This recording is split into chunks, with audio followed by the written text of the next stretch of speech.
Nell'ambito della nuova finanziaria regionale, il Governo ha destinato uno stanziamento di ben 10 milioni di euro finalizzato alle iniziative legate ad Agrigento, capitale della cultura italiana 2025.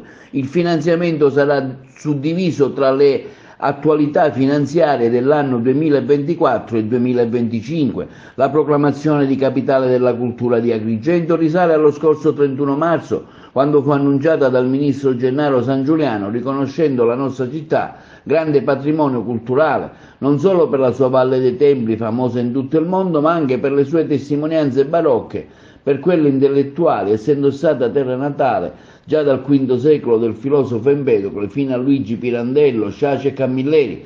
Lo stanziamento deciso dalla regione siciliana avrà certamente una ricaduta positiva non solo sul territorio di Agrigento, che valorizzerà tutte le manifestazioni connesse, ma anche per l'intera Sicilia, che beneficerà dell'attenzione del mondo culturale e artistico italiano e internazionale.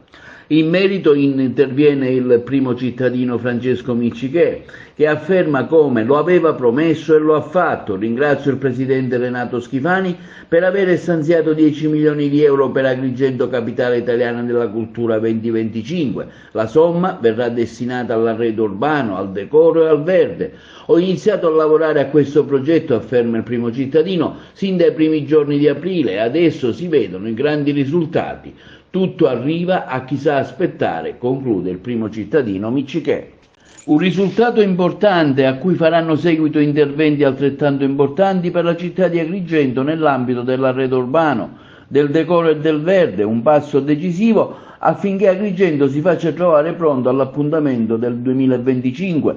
Questo è il comunicato stampa dell'assessore regionale all'energia e coordinatore dell'MPA di Agrigento Roberto Di Mauro sull'inserimento della nuova finanziaria regionale di circa 10 milioni di euro per la nostra città. Sul finanziamento dei 10 milioni di euro interviene in una nota stampa l'onorevole di Forza Italia Riccardo Gallo, affermando come questo contributo avrà certamente una ricaduta positiva sul territorio di Agrigento, ma analogamente sulle manifestazioni connesse a questo importante evento che porrà la città dei Templi e tutta la Sicilia al centro del panorama culturale e artistico italiano e internazionale. L'esecutivo, continua Gallo, ha deciso che il contributo sarà suddiviso tra le annualità finanziarie 24 e 25.